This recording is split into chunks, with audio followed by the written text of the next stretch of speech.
Real world के मुअज़्ज़िज़ दोस्तों, मैं हूं माजिद मलिक और आप तमाम देखने और सुनने वालों को अस्सलाम वालेकुम।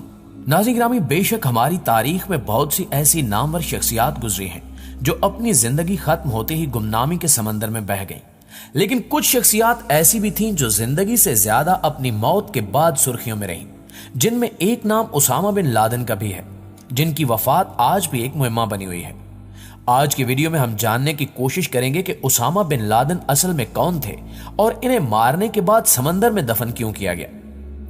नाज़रीन गिरामी, उसामा बिन लादेन 10 मार्च 1957 को सऊदी अरब के दारुल हुकूमत रियाज में पैदा हुए और इनका मुकम्मल नाम उसामा बिन मोहम्मद बिन औस बिन लादेन था।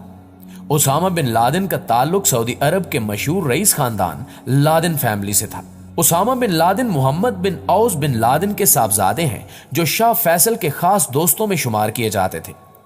उसामा के बकौल इनके वालिद ने इमाम मादी अलैहिस्सलाम की मदद के लिए करोड़ों डॉलर का एक फंड कायम किया था और वो सारी जिंदगी इमाम मादी का इंतजार करते रहे। एक इंटरव्यू में उसामा बिन लादेन ने अपने वालिद के बारे में बताते हुए कहा कि शाह फैसल 2 ही अफराद की मौत पर रोए थे। इन 2 में से एक मेरे वालिद मोहम्मद बिन लादेन थे और दूसरे वज़ीर आज़म पाकिस्तान जुल्फ़िकार अली भुट्टो थे। उसामा बिन लादेन ने अपनी इब्तिदाई तालीम सऊदी अरब से ही हासिल की। बाद अज़ां इन्होंने रियाज की किंग अब्दुल अजीज यूनिवर्सिटी से MBA किया।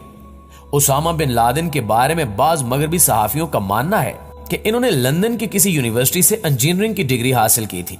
ताहम उसामा बिन लादेन के करीबी हल्के से इस सोच की नफी होती है।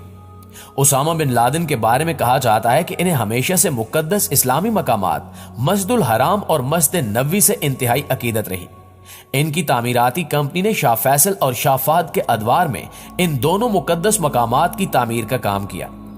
उसामा बिन लादेन के बारे में यह भी कहा जाता है कि इन्होंने जाती तौर पर इस मंसूबे में दिलचस्पी ली और मुख्तलिफ तौसी मंसूबे अपनी निगरानी में मुकम्मल कराए। उसामा को मजहबी रुझान इनके वालिद मोहम्मद बिन लादेन से विरासत में मिला था। उसामा बिन लादेन और इनका खानदान सऊदी अरब के आम लोगों की तरह इमाम अहमद बिन हंबल के मुनहज से मुतासिर और शेख मोहम्मद बिन अब्दुल वहाब के सल्फुल सालहीन को असल इस्लाम समझते थे। शुरू में इन्होंने एक अरब शहजादे की सी जिंदगी गुजारी, मगर वक्त के साथ साथ इनके अंदर तब्दीलियां आई। कहा जाता है कि उसामा बिन लादेन बड़ी तादाद में अरब मुजाहिदीन को पाकिस्तान लाए और इनमें से बेशतर पेशावर में क़याम पजीर थे। इसी दौरान मिस्र के हुक्मरान हुस्न मुबारक ने अपने मुल्क में मजहबी इंतहा पसंद तंजीम अल जिहाद के खिलाफ क्रैक डाउन शुरू किया, तो वहां से बहुत से जिहादी भागकर पाकिस्तान और अफगानिस्तान में जिहाद की गरज से आ बसे और इनमें से ऐमन अज़-ज़वाहिरी, जो कि अल जिहाद का एक सरकर्दा रहनुमा था, उसामा बिन लादेन के साथ आ मिला। इब्तिदा में अल-कायदा अरब मुजाहिदीन के जरिए अफगानिस्तान में जिहाद के लिए मौजूद रही, लेकिन अफगान मुजाहिदीन इनको डरपोक और नाकारा ख्याल करते थे। इनका ख्याल था कि इन अरब मुजाहिदीन को बचाने के चक्कर में अफगान मुजाहिदीन को अपनी जिंदगियों को भी खतरे में डालना पड़ता है। यूं कहा जाए कि अफगान जिहाद के दौरान ये एक गैर अहम सी तंजीम थी जो मुजाहिदीन के लिए एक मजाक से ज्यादा हैसियत नहीं रखती थी, तो बेजाना होगा।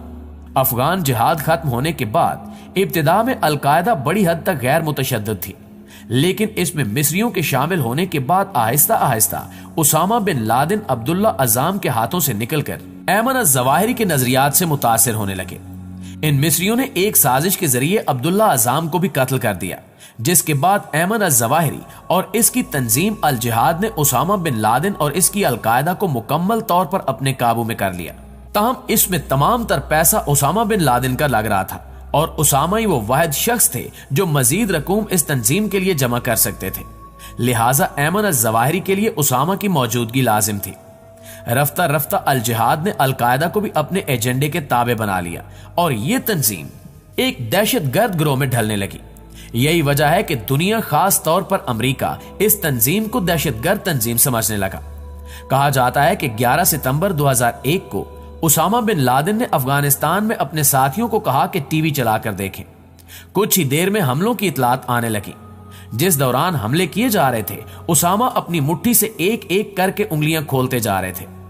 पहले जहाज के टकराने पर पहली उंगली, दूसरे के टकराने पर दूसरी उंगली, फिर पेंटागोन पर हमले की खबर पर इन्होंने तीसरी उंगली खोली। वो चौथी उंगली खोलने के लिए बहुत देर तैयार बैठे रहे, लेकिन इनकी ये हसरत नातमाम रह गई। चौथा जहाज जो वाशिंगटन डीसी की तरफ जा रहा था, इसमें मौजूद हाई जैकर्स पर मुसाफिर गालिब आ गए और ये जहाज पेंसिल्वेनिया के एक खेत में जा गिरा।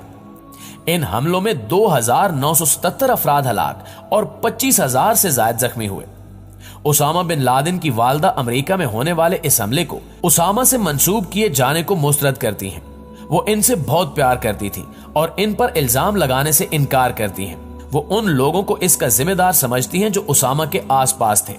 वो सिर्फ एक अच्छे लड़के को जानती हैं जो हम सब ने देखा। वो कभी इनका जिहादी रुख देख ही नहीं पाई।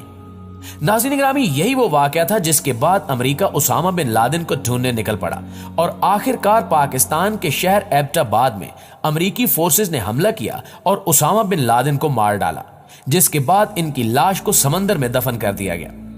इस हवाले से एक अमेरिकी एहलकार ने हाल ही में बताया है कि अमेरिका ने अलकायदा के रहनुमा उसामा बिन लादेन को पाकिस्तान में हलाक करने के बाद उनकी लाश को दरिया में फेंक दिया था।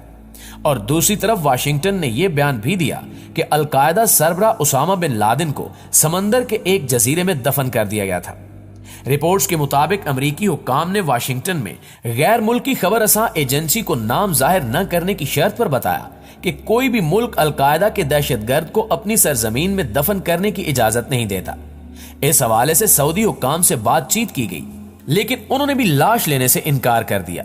इसलिए इन्हें समंदर के एक जजीरे में इस्लामी रस्म रिवायात के मुताबिक दफन कर दिया गया। हुकाम का कहना था कि इस्लामी रिवायात के मुताबिक लाश को 24 घंटों के अंदर दफन करना होता है और इस कलील वक्त में उसामा की तदफीन के लिए जगह की तलाश मुश्किल थी, बल्कि नामुमकिन थी।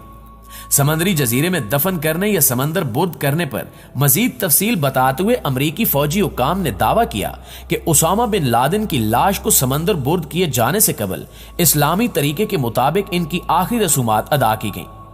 पेंटागन में ब्रीफिंग देते हुए एक सीनियर अमरीकी फौजी एहलकार ने कहा कि उसामा की लाश को गुस्ल देने के बाद अमरीकी बहरी जहाज USS कार्ल विंसन पर मुनक्दा एक तकरीब में सफेद कफन दिया गया। एहलकार के बकौल तकरीब के दौरान जहाज पर मौजूद एक फौजी अफसर की जानिब से बिन लादेन के जस्ते खाकी पर मजहबी कलमात की तिलावत की गई, जिन्हें अरबी से अंग्रेजी में तर्जुमा किया गया था। तकरीब के बाद लाश को एक बैग में डालकर समंदर के हवाले कर दिया गया। जी तो मुआज़िज़ दोस्तों, ये थी हमारी आज की वीडियो कैसी लगी कमेंट करके हमें जरूर बताइएगा। इंशाअल्लाह आपसे मुलाकात होती है अगली वीडियो में। तब तक अपना ख्याल रखिए।